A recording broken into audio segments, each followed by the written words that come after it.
टोक के, जो माता पिता को दंड देते हैं, जो निर्बलों का धन अपहरण करते हैं, जो देवताओं का धन अपहरण करते हैं, देव मंदिरों का, जो पापी मदिरा पीता है, जुआ खेलता है, जो पाखंड करता है साधु वेश में, इन सबको नरक की प्राप्ति होती है। ऐसा थोड़ी कि तुम साधु वेश रख लिए तो तुम चक्रवर्ती हो, जो चाहो सो कर सको, नहीं। देखो, अगर साधु वेश धरकर गलती हो जाए तो भगवान क्षमा करते, चूक, लेकिन पाखंड का मतलब जानबूझ के वही करते रहे ना। महापात की, अतिपात की, इन सबको, और जो दूसरे जीव जंतुओं को पका के खाते हैं, जो जीवों को पका के, भारत है, भारत धर्मात्माओं का देश है, महात्माओं का देश है, यति और सतियों का देश है। यहाँ एक कबूतर के लिए अपने शरीर को काट के तराजू पे रख दिया है, वो राजाओं का देश है, वो प्रजा का देश है, जो शरणागतों के लिए जीवन अर्पित कर दे। या तो जीव जंतुओं को पका के खाते हैं, भैया सुन लो, ये जो मांस मछली अंडा खाने वाले, बोले और तो कुछ हम नहीं खाते, मछली खाते, मछली में जीव नहीं, बोले नहीं, पानी की तरोई है। हाँ हाँ, हमसे बोले एक तरोई जो होती है वो जमीन में छेलती है, पानी की तरोई है मछली, पानी की तरोई है वो, बनोगे तुम भी पानी की तरोई, तैयार हो जाओ, फिर तुमको सीधे मिर्ची की तरह तल के कढ़ाई में जिंदा फिर खाएंगे। वो काल स्वरूप भगवान है।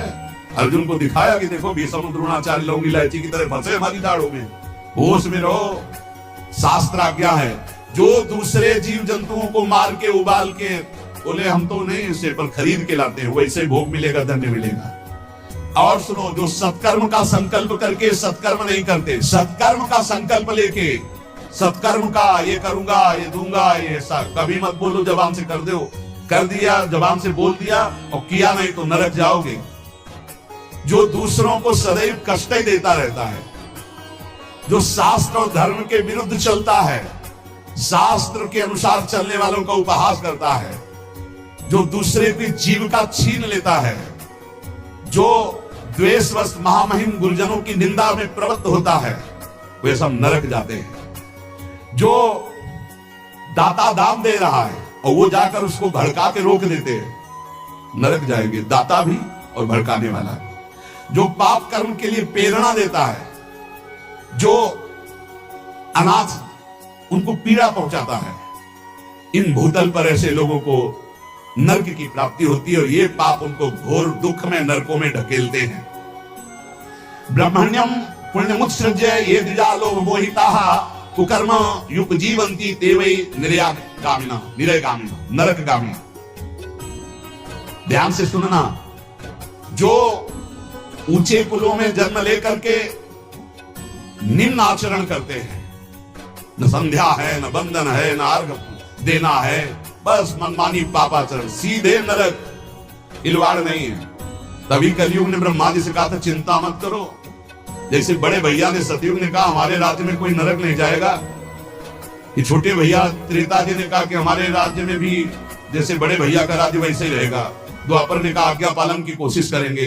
तो कलयुग ने कहा ब्रह्मा जी से वचन देते हैं, भूल चूक से कोई स्वर्ग या परम पद चला जाए, सीधे नरक भेजेंगे, हाउसफुल, नरक हाउसफुल रहेगा। देख लो ना, यही लक्षण है, जो लक्षण है उनको देखो प्राय।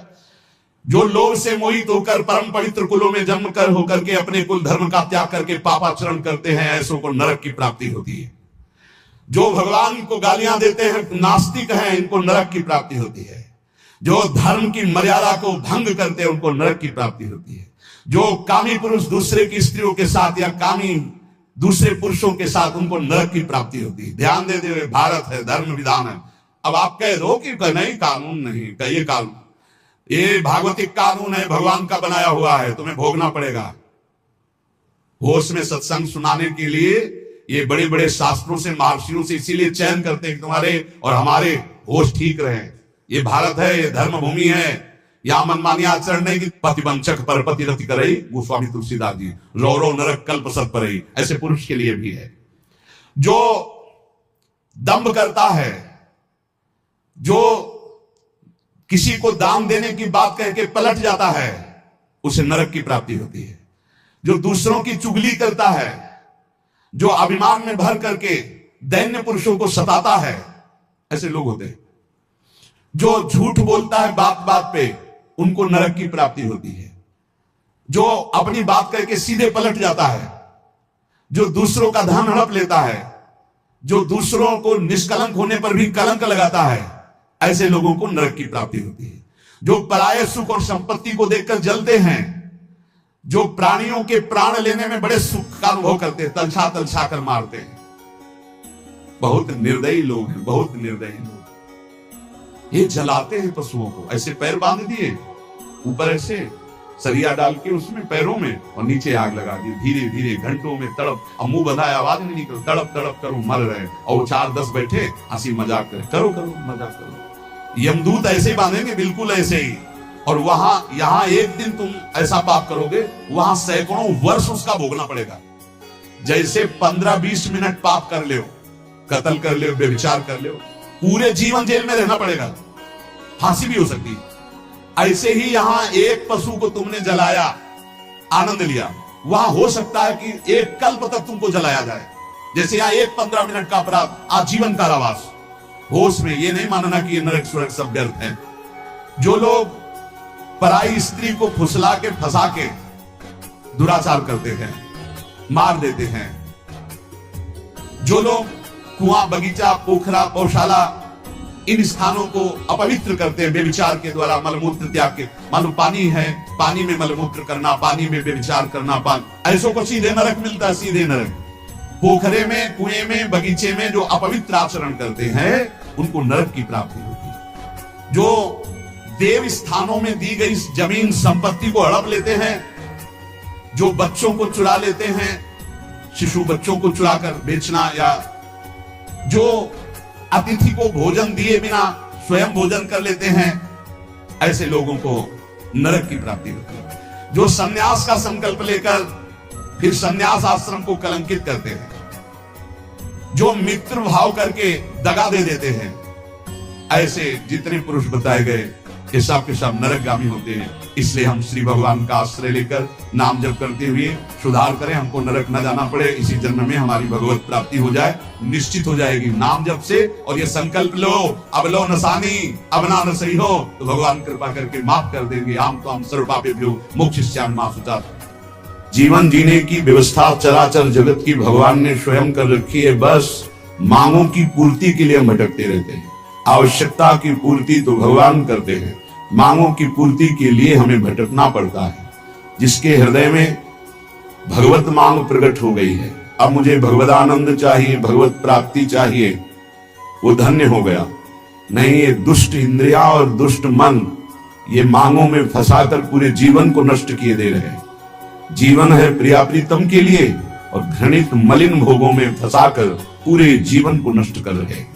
बड़ा शुभ सार अवसर है जिसमें हम भजन करके शिव भगवान को प्राप्त कर ले। बहुत बढ़िया अवसर दिया है, ऐसा फिर नहीं बनेगा। पता नहीं किस कल्प में ऐसा अवसर हमें दिया जाएगा या नहीं, जैसा अभी मिला है। शिव वृंदावन धाम, सत्संग, प्रिया प्रीतम के रसोपासना, ऐसा संयोग बन गया है कि इसमें तो हमें भगवत प्राप्ति होनी ही चाहिए। और भगवत प्राप्ति का स्वरूप है सहज निरंतर अबाध आराध्य देव की याद में डूबे रहना, उनकी स्मृति में मगन रहना। कोई भी सुख दुख राग द्वेष हमारे चिंतन को न घसीट सके। आप एकांतिक हृदय में झांक के देखिए, जब आप नाम मंत्र चलाएंगे तो आपके हृदय में जो शुभ अशुभ, जो मलिन निर्मल वासनाएं हैं वो प्रकाशित होती है। जो शुभ अशुभ आचरण किए हैं, जो मलिन निर्मल आचरण किए हैं, वो सब प्रकाशित होते हैं। ये नाम, ये मंत्र, भगवत स्मृति बहुत बाधा पहुंचाते हैं ये शुभ अशुभ कर्म। कोई व्यक्ति, कोई वस्तु, कोई स्थान वो सामने होगा, वो रागात्मक या द्वेषात्मक नाम चल रहा है, वो रागात्मक द्वेषात्मक वस्तु, व्यक्ति, स्थान हमारे नाम जबकि निरंतर वृत्ति को बाधित करने के लिए माया सामने खड़ी करेगी। बिल्कुल हमको परवाह नहीं करना उसकी। यदि हम अपनी वृत्ति बार बार घसीट कर नाम में लगाए तो नाम निरंतरता पकड़ेगा और ये सब नष्ट होती चली जाएंगी। इनकी सत्ता ही नहीं है। ये आगमा पायनो अनित्यास, ये अनित्य है, आने जाने वाली वृत्तियां हैं राग द्वेषात्मक। इसलिए अहेतुकी कृपा से शुभ सार, बड़ा मंगलमय अवसर मिला है केवल भजन के लिए। अब ये समझ में आ जाए तो है। भगवान की मोहिनी माया ये समझने नहीं दे रही बड़े बड़े समझाने वालों को भी। समझने की सामर्थ्य भगवत कृपा से ही आती है, नहीं तो दूसरों को समझाए पर खुद समझ में नहीं आएगा। पर उपदेश कुशल बहुतेरे, बहुत मिलेंगे। दूसरे को उपदेश दे रहे हैं, भजन ही जीवन का सार है, आप भोगों में लगे हुए हैं। बड़ा आश्चर्य, मजाक की बात, दूसरों को ज्ञान का उपदेश कर रहा है, आप अज्ञान में लिप्त है। ऐसी प्रचंड मोहिनी माया राधा माधव की कृपा हो गई है। शुभ सार शब्द है, शुभ का सार है भजन। जितना भजन कर लो वही क्षण सार्थक, वही दिन सार्थक, वही महीना सार्थक, वही जीवन सार्थक। राधा माधव पद कमल बंदो बारंबार, मिलो अहेतु की कृपा ते यह अवसर शुभ सार। दीनहीन अति मलिन मति विषयन को नित दास, करो विनय के ही मुख अधम मैं भर मन उल्लास। हे प्रिया प्रीतम, आपने तो हेतु की कृपा करके हमको ये सब संयोग बैठा दिया, और मैं अधम नीच मलिन स्वभाव वाला यहां भी वही आचरण करता हूं, यहां भी वही गंदगी फैलाता हूं, शरीर से, मन से, वचन से। कैसे उल्लास भरकर मैं आपसे विनय करूं? विनय करने लायक नहीं हूं प्रभु। आपने हम पर इतनी कृपा की है, अपने नाम रूप लीला धाम का महाप्रसाद दिया है, और हम ऐसे नीच हैं कि आपके धाम में भी आपके नाम का आश्रय लेकर भी हम वही मलिन आचरण करते हैं। किस मुख से विनय सुनाऊं? आप तो अंतर्यामी हो, हृदय की बात जानते हो। हे स्वामी, दीन बंधु तुम सहज दो, कारण रहित कृपाल, आरती हर आपनो बिरद, लख मोए करो निहाल। हे दीनों पर कृपा करने वाले दीन बंधु, आप मेरी ओर मत देखो, आप अपनी ओर देखो, आप अपने स्वभाव की तरफ देखो, अपने प्रभाव की तरफ देखो। मेरा स्वभाव नहीं, मेरा स्वभाव देखोगे तो घृणा करके छोड़ दोगे। आप अपने स्वभाव की तरफ देखो। आपका नाम दीन बंधु है, पतित पावन है। आप हेतु की कृपालु हो, कारण रहित कृपालु, किसी कारण से कृपा नहीं करते, अकारण कृपा करने वाले। हे आरती हरण, हे संकट विपत्ति दुखों का हरण करने वाले, आप अपना विरद सोचो। आपका एक बाना है कि कोई कैसा भी दुराचारी भी शरण में आ जाए तो मैं उसे साधु बना देता हूं। हे नाथ, आप मुझे निहाल करो अपने उसी वचन को याद करके कि दुराचारी भी शरण में आ जाए तो मैं उसे साधु बना देता हूं। करो शब्द ते साधु समाना, हरो सकल बाधा कठिन, करो आपने जोग, पद रज सेवा को मिले, मोए सुखद संयोग। हे राधा माधव, मेरी वो सकल बाधाएं हरण कर लो जो आपसे मिलने में विघ्न पहुंचा रही हैं। हे कृपा सिंधु, आप अपने योग्य बना लीजिए। आपको कोई मेहनत थोड़ी लगेगी। आप डांट दीजिए हमारी मन बुद्धि चित्त हमको, ये गलत मार्ग छोड़कर आपके श्री चरणों की सेवा में लग जाएंगे। आप अपने योग्य बना लीजिए। मेरे को सबसे बड़ा सुखद संयोग तब लगेगा जब आपकी सेवा के सिवा मेरा मन कहीं किसी भोगों में नहीं जाएगा। नाथ, मैं अधिकार से नहीं कह रहा हूं कि मैं अधिकारी हूं, नहीं, मैं भिखारी हूं। प्रेम भिखारी पर्यो में आए तिहारे द्वार, करो दान निज प्रेम सूची, बरद जुगल सरकार। हे वरदान देने वालों में सर्वश्रेष्ठ युगल सरकार, अति उदार विवि सुंदर सुरत सूर सुकुमार, हे परम सुकुमार तत्व श्री श्यामा श्याम, मैं भिखारी हूं। बस एक भिक्षा आपसे मांगता हूं, आपके नाम में प्रीति हो जाए, आपके धाम में प्रीति हो जाए, आपके रूप में, आपकी लीला में प्रीति हो जाए, ऐसी कृपा कर दो। मैं अधिकारी नहीं हूं, मैं भिक्षुक बनकर के मांग रहा हूं, और आप परम दानी, सबसे बड़े दानी हैं, उदार हैं, सुकुमार हैं, आप कृपा करो। श्री राधा माधव जुगल हरन सकल दुख भार, सब मिल बोलो प्रेम ते तिनकी जय जयकार। हे राधा माधव, हमारे तो समस्त दुखों को हरण करने वाले एकमात्र आप ही हो। हे करुणा सिंधु, ये जान करके अब हमारे आराध्य देव प्राण प्रीतम सर्वस्व आप राधा माधव हो, तो मैं अपने हृदय से बस आपकी जय जयकार करता हूं कि आपकी जय हो। हे अकारण हित करने वाले, हे समस्त बाधाओं को नाश करने वाले, हे समस्त सुखों को देने वाले राधा माधव, आपकी जय जयकार हो। ये मानव जीवन इन ठगों से बच जाए तो असलियत जो परमानंद स्वरूप है वो झलकने लगे। भजन में लगाओ तो प्रपंच में लगते हैं, प्रपंच में लगाओ तो जलन, अशांति, चिंता, शोक, भय। प्रभु कृपा करते हैं तो हम अहंकार करते हैं, हम बड़े गुणवान, हम बड़े भाग्यवान, हम बड़े नामी, प्रशंसा योग्य। कैसा विपरीत भाव है। वो अकारण अहेतुकी कृपालु हम पे कृपा करते हैं, हम उनकी कृपा ना देखकर अपना गुणाभिमान कर बैठते हैं। ये पक्का पक्का। जैसे गुरुजन संतजन किसी को दुलार करे ना, प्यार करे ना, तो गुमान और अहंकार से भर जाता है। तो फिर उनका जब प्रतिकूल डंडा चलता है तो अपने आप त्राहिमाम बोल के दैन्यता आ जाती है। नहीं तो भगवान का स्वभाव नहीं किसी को दंड देने का। वो मंगल भवन कृपालु हेतु की कृपा करते हैं, और जब हेतु की कृपा करते हैं वो गुणाभिमान करके गुमान करता है। फिर जब प्रतिकूलता का डंडा चलता है तब त्राहिमाम शरणागतम, वो शाम दाम और दंड भेद से सीधे रास्ते लाऊं। ये तो पूरे जीवन का अनुभव। अनुकूलता से किसी को सुधारा नहीं जा सकता, पक्का। चाहे जितनी अनुकूलता दे दो, ये दुष्ट स्वभाव मन और इंद्रिया ना अपने और ना दूसरों के कभी सुधरने वाले नहीं। जैसे गांव में कहा जाता है कि लातों के भूत बातों से नहीं मानते, ऐसे ही ये जो भोगों का भूत है ना, विषयों का भूत है, देहाभिमान का भूत है, ये डंडा से ही मानता है।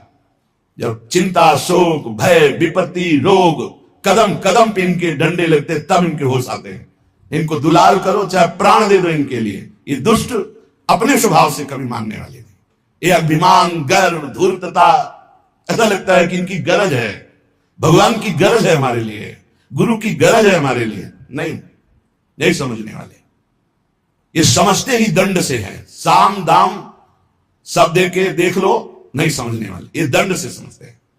एक बार किसी अधिकारी से वार्ता कर रहे थे तो हमने कहा आप प्रेम से भी समझा करके किसी को सुधार सकते हैं, प्रेम में बड़ी सामर्थ्य है।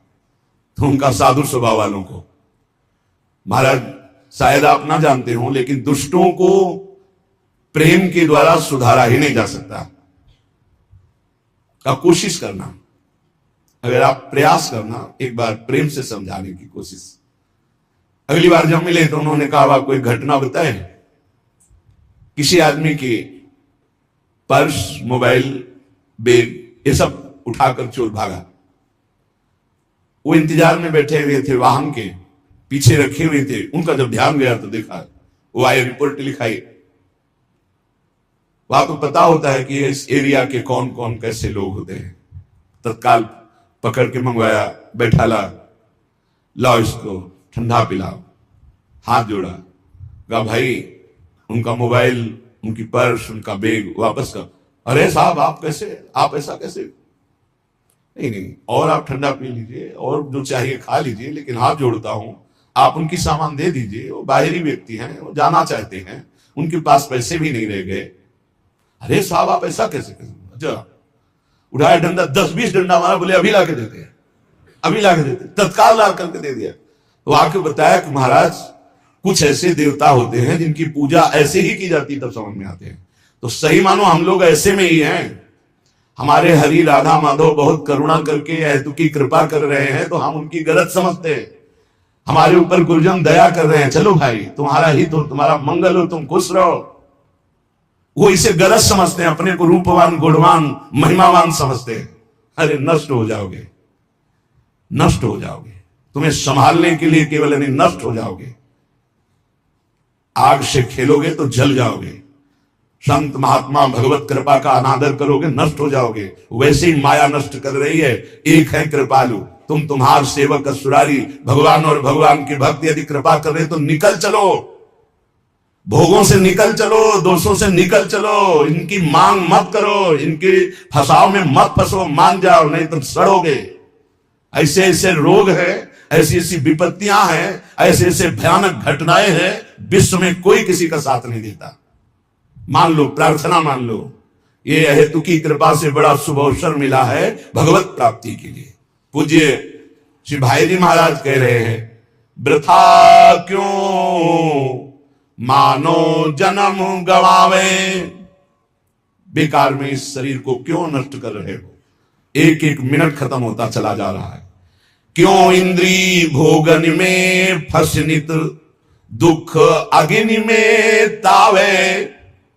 समझ नहीं पा रहे, बड़ा विचित्र खेल। पहले भोगों का चिंतन करो तो जलन, फिर भोगों को भोगो तो थोड़ी देर मन का ऐसा लगा कि हमारी कामना पूर्ण हुई, फिर बाद में तृष्णा, भोगे हुए भोग को पुनः भोगने की इच्छा, फिर उस कर्म का फल, नाना प्रकार के ताप, दैहिक दैविक भौतिक। क्या ये नाटक है? थोड़ा तो विचार करो, थोड़ा तो सावधान हो। क्यों मानो जन्म गवावे। एक ही है, इसमें निकल सकते हो। लेकिन एक तरफ भगवान हाथ पसारे खड़े, आ जाओ, दूसरी तरफ ये भोग, तो हम भगवान की तरफ पीठ करके भोगों की तरफ दौड़ रहे। बड़ा धिक्कार है हमारे जीवन को कि जानते हुए भी कि मेरे जीवन का लक्ष्य, मानव देह का लक्ष्य भगवत प्राप्ति है, वो ना करके हम भोगों की तरफ भाग रहे, विलासिता की तरफ भाग रहे। बढ़िया भोग सामग्री मिल रही है, पुण्य कर्म से अभी शरीर स्वस्थ है, आप अपने को सम्राट समझ रहे, भोगो।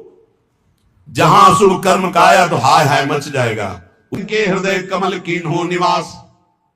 भगवान कहते हैं मुझे भक्तों ने अधीन कर लिया है, आम भक्त पराधीन हो, अस्वतंत्र दिव्य। ऐसे भगवान भक्त के अधीन है तो सबसे बड़े हुए भक्त। पृथ्वी से बड़ा समुद्र, समुद्र से बड़े अगस्त्य जी, अगस्त्य जी आकाश में, और अगस्त्य जी भी भानु के तेज से मंद पड़ जाते हैं, और भानु का तेज भी भगवान के नेत्र से प्रकाशित। तो भगवान श्री हरि भक्तों के अधीन है, भक्तों के हृदय में रहते, इसलिए सर्वश्रेष्ठ भक्त।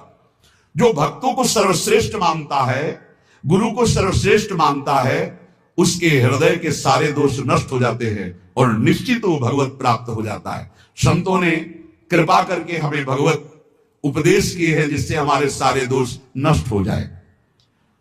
कह रहे हैं कि इस संसार में कैसे जाना जाए कि आदमी नरक जाएगा, अपने को कैसे जाना जाए कि हम नरक जाएंगे।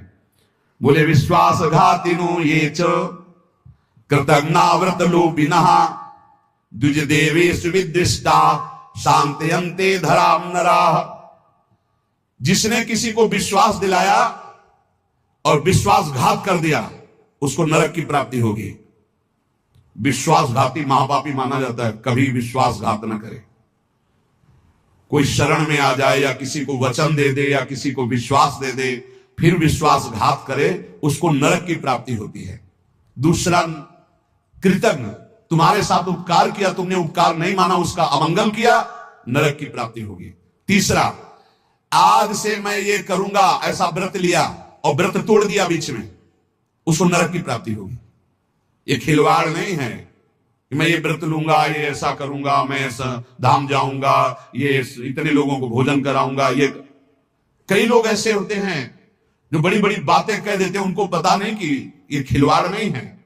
ऐसा कर दूंगा, ऐसा कर दूंगा, ऐसा कर दूंगा, और किया कुछ नहीं, वो पहुंच गए नरक। व्रत का उल्लंघन करने वाले, प्रतिज्ञा का उल्लंघन करने वाले, नियम का उल्लंघन करने वाले नरक को प्राप्त होते हैं। मैं इतनी परिक्रमा करूंगा, मैं ऐसा करूं, कुछ भी नहीं। कोई नियम को ऐसे मत लो कि मैं ये करूंगा। हे प्रभु की इच्छा होगी, समय रहा, जीवन रहा तो हो जाएगा, नहीं रहा, समय के मर गए तो। ये बात ध्यान रखिए, आगे चलकर मैं संन्यास लूंगा, विरक्त होकर वृंदावन वास करो, नरक जाओगे जब नहीं विरक्त हुए तो। मैं इतना यहां मंदिर बनवा दूंगा, नहीं बनवाया नरक जाओगे। वचन संभाल के बोलो, आज से मैं कुछ दिन व्रत रहूंगा। बकवास करना बंद कर दे तो जीवन उन्नति में हो जाता है। शाम का भोजन नहीं करूंगा, एकांत भजन करूंगा। नहीं, भोजन मत करना, लेकिन सेवा करो, भजन करो। समझेंगे? वाणी को ऐसे बिखेरते चले जाते हैं। व्रत का उल्लंघन करने वाला नरक की गति को प्राप्त होता है। संतों से द्वेष करने वाला, गुरु से द्वेष करने वाला, ये नरक को प्राप्त होते हैं। और ध्यान से सुनो, जो माता पिता को दंडित करता है, गाली देता है, अपमान करता है, उसे सीधे नरक की प्राप्ति होती है। बिल्कुल पक्का समझ लो। माता पिता भगवान का स्वरूप है। मातृदेवो भव पितृदेवो भव। बिल्कुल बुद्धि खराब मत करो, कलयुग बुद्धि भ्रष्ट कर रहा है। माने मात पिता ने देवा साधुन ते करवावे सेवा, जिनके आचरण भवानी ते निश्चर समझानो। राक्षस है, और ऐसे राक्षस अब पुत्र रूप में ज्यादा पैदा हो रहे हैं। एक देखा हूं कि माता को बाल पकड़ के घसीट रहा है, लात से पेट में प्रहार कर रहा है, पिता को थप्पड़ और सीधे छाती पे लात। वाह, इस पुत्र की जानते हो क्या गति होगी? सीधे रो नरक। फिर वहां जो दंड मिलता है, वहां मरना तो है नहीं प्यारे, ना बेहोश हो सकते हो ना मर सकते हो, होश में रहकर दंड भोगना है। नरक की खासियत है, 100 बार काटे जाओगे, 100 बार जिंदा रहोगे, उसे यातना दे कहते हैं। होश में ये मत मानना कि नरक वरक नहीं है। जैसे लोग कहते जा रहे हैं कौन नरक सरक, बोल लो, जब फंसते हो ना, बोले यही सब मिलता है, यही नहीं मिलता है। जब चोरी करोगे तो पहले घर से लेके थाने तक डंडा चलेगा, फिर थाने में स्पेशल पिटाई होगी, फिर कपड़े वपड़े संभाल के तुम्हारे हथकड़ी लगा के जज के सामने, फिर वहां तुम्हारी चोरी का न्याय होगा। ये ब्याज में मिला है। ये ब्याज में घर से लेकर पकड़ने तक और थाने तक जो पिटाई हुई, ये ब्याज है। मूल तो न्यायाधीश करेगा कि 20 साल की सजा या मुफ्त इतना इतना दंड। ऐसे ही कर लो मनमानी पाप। यहां जो ठोकर और रोग है, ये तो ब्याज है, मूल तो नरक में भोगना पड़ेगा। जो माता पिता का त्याग कर देता है, उसे नरक की प्राप्ति होती है। जो माता पिता को दंड देता है, जो माता पिता को गाली देता है, और जो अपनी पाणी ग्रहण की हुई स्त्री को, निर्दोष स्त्री को नाना प्रकार के दोषारोपण करके दंड देता रहता है, कलह मचाता रहता है, ऐसे पुरुष को नरक की प्राप्ति। और जो अपने सज्जन पति का त्याग कर पर पुरुष का अनुसरण करती, ऐसी स्त्री को नरक की प्राप्ति होती है। जो गुरुजनों को कठोर वचन बोलते हैं, जो गुरुजनों का आदेश का पालन नहीं करते, उनका पोषण नहीं करते, जो देवता ब्राह्मण और निर्बलों का धन का अपहरण कर लेते हैं, ऐसे मनुष्यों को नरक की प्राप्ति होती है। जो मदिरा पान करते हैं, सुन लीजिए, ये च मध्य रता पापा द्वित कर्म रतास्तथा। हमारा शास्त्र कहता है भारतवासी हो, विदेशी नहीं हो तुम। इस भूमि में जन्मे हो, यदि मदिरा पियोगे तो नरक का रास्ता पक्का कर रहे हो। बोले इसमें तो कोई हिंसा नहीं, लेकिन शास्त्र निषेध है। ये च मध्य रता पापा द्वित कर्म रतास्तथा। जो जुआ खेलते हैं, मदिरा पीते हैं, और जो साधु वेश रख के पाखंड करते हैं, इनको सीधे नरक की प्राप्ति होती है। यहां जो वर्णन हो रहा है वो बीच में विश्राम नहीं, सीधे नरक, बिना रोक टोक के। जो माता पिता को दंड देते हैं, जो निर्बलों का धन अपहरण करते हैं, जो देवताओं का धन अपहरण करते हैं, देव मंदिरों का, जो पापी मदिरा पीता है, जुआ खेलता है, जो पाखंड करता है साधु वेश में, इन सबको नरक की प्राप्ति होती है। ऐसा थोड़ी कि तुम साधु वेश रख लिए तो तुम चक्रवर्ती हो, जो चाहो सो कर सको। नहीं, देखो, अगर साधु वेश धरकर गलती हो जाए तो भगवान क्षमा करते, चूक, लेकिन पाखंड का मतलब जानबूझ के वही करते रहे ना। महापात की, अतिपात की, इन सबको, और जो दूसरे जीव जंतुओं को पका के खाते हैं, जो जीवों को पका के, ये भारत है, भारत धर्मात्माओं का देश है, महात्माओं का देश है, यति और सतियों का देश है। यहां एक कबूतर के लिए अपने शरीर को काट के तराजू पे रख दिया, ये वो राजाओं का देश है, वो प्रजा का देश है, जो शरणागतों के लिए जीवन अर्पित कर दे। या जो जीव जंतुओं को पका के खाते हैं, भैया सुन लो, ये जो मांस मछली और अंडा खाने वाले, बोले और तो कुछ हम नहीं खाते, मछली खाते। मछली में जीव नहीं? बोले नहीं, पानी की तरोई है। हाँ, हमसे बोले एक तरोई जो होती है वो जमीन में छेलती है, पानी की तरोई है मछली। हाँ, पानी की तरोई है वो। बनोगे तुम भी पानी की तरोई, तैयार हो जाओ, फिर तुमको सीधे मिर्ची की तरह तल के कढ़ाई में जिंदा फिर खाएंगे। वो काल स्वरूप भगवान है। अर्जुन को दिखाया कि देखो भीष्म द्रोणाचार्य लौंग इलायची की तरह फंसे हमारी दाढ़ों में, होश में रहो, शास्त्र आज्ञा है। जो दूसरे जीव जंतुओं को मार के उबाल के, बोले हम तो नहीं इसे पर खरीद के लाते हैं, वैसे भोग मिलेगा, दंड मिलेगा। और सुनो, जो सत्कर्म का संकल्प करके सत्कर्म नहीं करते, सत्कर्म का संकल्प लेके, सत्कर्म का ये करूंगा, ये दूंगा, ये ऐसा कभी मत बोलो, जबान से कर दो, कर दिया, जबान से बोल दिया और किया नहीं तो नरक जाओगे। जो दूसरों को सदैव कष्ट ही देता रहता है, जो शास्त्र और धर्म के विरुद्ध चलता है, शास्त्र के अनुसार चलने वालों का उपहास करता है, जो दूसरे की जीविका छीन लेता है, जो द्वेषवश महामहिम गुरुजनों की निंदा में प्रवृत्त होता है, वे सब नरक जाते हैं। जो दाता दान दे रहा है और वो जाकर उसको भड़का के रोक देते हैं, नरक जाएंगे, दाता भी और भड़काने वाला भी। जो पाप कर्म के लिए प्रेरणा देता है, जो अनाथ उनको पीड़ा पहुंचाता है, इन भूतल पर ऐसे लोगों को नरक की प्राप्ति होती है और ये पाप उनको घोर दुख में, नरकों में ढकेलते हैं। ब्रह्मण्यम पुण्यमुच